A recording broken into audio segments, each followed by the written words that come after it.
The Formula One safety car has been a surprising source of argument recently. Before the Australian Grand Prix, the FIA brought in some new safety car rules that were very obviously aimed at one driver in particular. No names were mentioned, but when we tell you about it, you will know exactly which driver they were aimed at. Then after the Australian Grand Prix, that same driver took a shot at the new safety car. The FIA obviously responded with a very strongly worded statement, but you definitely need to be informed on what's going on before it gets any more out of hand. Before the Australian Grand Prix, the FIA told Formula One drivers that getting alongside another car ahead of a safety car restart will no longer be permitted. There wasn't actually a rules update, just a strongly worded reminder which came with a helpful diagram. The reminder highlights a part of Article 55.14 of the sporting regulations that states, in order to avoid the likelihood of accidents before the safety car returns to the pits, from the point at which the lights on the car are turned out, drivers must proceed at a pace which involves no erratic acceleration or braking, nor any maneuver which is likely to endanger other drivers or impede the restart. The diagram quite clearly shows that you're not allowed to pass the rear wing of the car in front of you. This seems to be a pretty sensible and self-explanatory clarification of the rule. The maneuver of pulling alongside another car during a safety car period is inherently dangerous,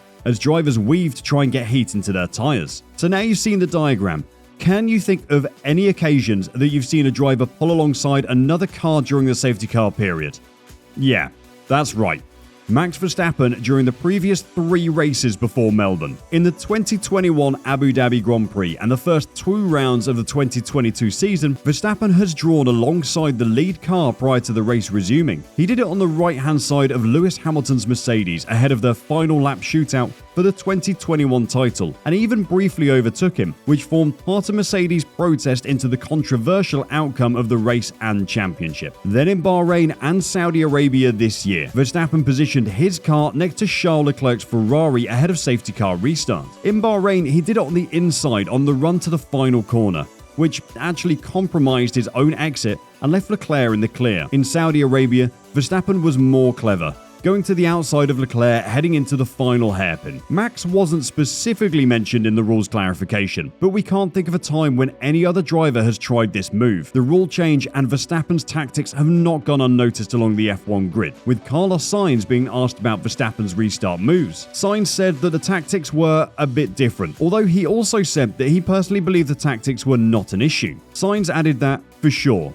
this is a very driver-specific preparation that we go through in every race, and we start to understand what other drivers do at the restarts. Sainz also said that we studied and we see there's an opportunity. The Ferrari driver also spoke about why they've studied the Red Bull so much. Sainz said, we look at everyone, not only Max, let's say. Obviously Max and Checo. We look at them more closely this year because we see that we are more in the fight. We have all sorts of statistics and all sorts of things in place to be as well prepared as possible. The tactic had been highlighted by the F1 media prior to the Australian Grand Prix, with many people calling Max out for it and saying it shouldn't be allowed and it was giving him an unfair advantage. But Ferrari clearly saw there was an opportunity there for them to gain an advantage. So maybe the rule clarification is actually doing Max a favour. Either way, he decided that Melbourne was the place to start criticising the safety car. It might be a coincidence, but then again it might not be. There's so little grip, and also the safety car was driving so slow. It was like a turtle.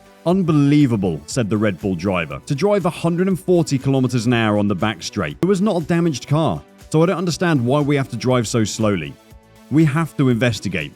For sure, the Mercedes safety car is faster because of the extra aero, because this Aston Martin is really slow. It definitely needs more grip, because our tyres were stone cold. It's pretty terrible the way we're driving behind the safety car at the moment. That's pretty strong words from the reigning champion. But to be fair to him, he wasn't the only driver calling the Aston Martin safety car slow. Melbourne winner Leclerc agreed with his 2022 rival, but said he didn't want to complain on the radio once he saw how hard the safety car driver was working to go as fast as they did. I was struggling massive to put some temperature in them, so I also struggled. To be honest, I wanted to complain, but then I checked how much the safety car was sliding in the corner, and I don't think there was anything more that he could give. So I don't want to put too much pressure. Third place Mercedes driver George Russell quit. We don't have the issue with the Mercedes AMG safety car. On a serious note, the Mercedes AMG is like 5 seconds, a lot quicker. than the Aston Martin safety car, which is pretty substantial. You could argue that George Russell has to say that because he drives for Mercedes. There's obviously an issue here with the safety car. When it was out in Melbourne, a lot of drivers were on hard tyres. The new 18-inch hard tyres from Pirelli take a lot of work to get warm. In Australia, the cars that started the race on hard tyres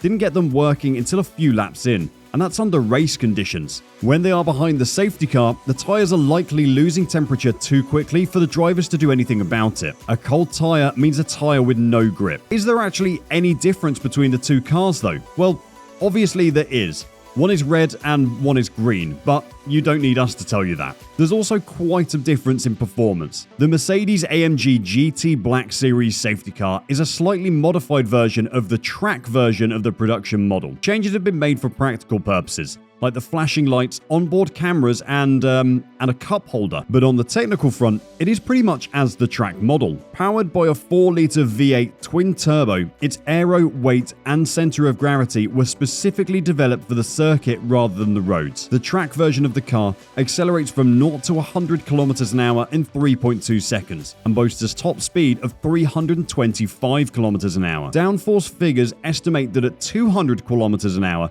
it produces 249 kilograms, while at 250 kilometers an hour, that goes up to 400 kilograms. Remember that Leclerc said he saw the Aston Martin struggling for grip? Well, grip comes from downforce, and the Aston Martin has far less than the Mercedes does. Aston Martin's Vantage safety car is technically upgraded from the original road-going version of the sports car. The 4-litre turbo V8 pumps out 528 horsepower, giving it an acceleration figure of 0 to 60 miles an hour in 3.5 seconds. With an added front splitter and vaned grille, the Vantage creates 155.6 kilos of downforce at 200 kilometers an hour, which is 60 kilos more than the production car creates at the same speed. But it's almost 100 kilograms less downforce than the Mercedes, which is likely to be a huge factor in why the Aston Martin struggles around the corners of an F1 track. The Mercedes was a road-legal track car to begin with, but it's been modified to make it even better on the track than the production version. It doesn't match up to an F1 car,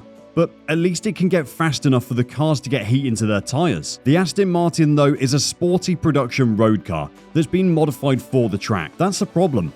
It was never intended to be a track car in the first place. No matter what the purpose of each car is, the FIA did not take kindly to Aston Martin's safety car being called out by so many drivers. In a statement posted on Twitter, which we've shortened for your convenience, the FIA said that the priority of the safety car was not how fast it goes, but in helping officials keep the race running in a safe manner. In light of recent comments regarding the pace of the FIA Formula 1 safety car, the FIA would like to reiterate that the primary function of the FIA Formula 1 safety car is, of course, not outright speed, but the safety of the drivers, marshals, and officials, it wrote. This was followed with, the speed of the safety car is therefore generally dictated by race control, and not limited by the capabilities of the safety cars, which are bespoke, high-performance vehicles prepared by two of the world's top manufacturers, equipped to deal with changeable track conditions at all times, and driven by a hugely experienced and capable driver and co-driver. The FIA obviously have to protect the Aston Martin brand,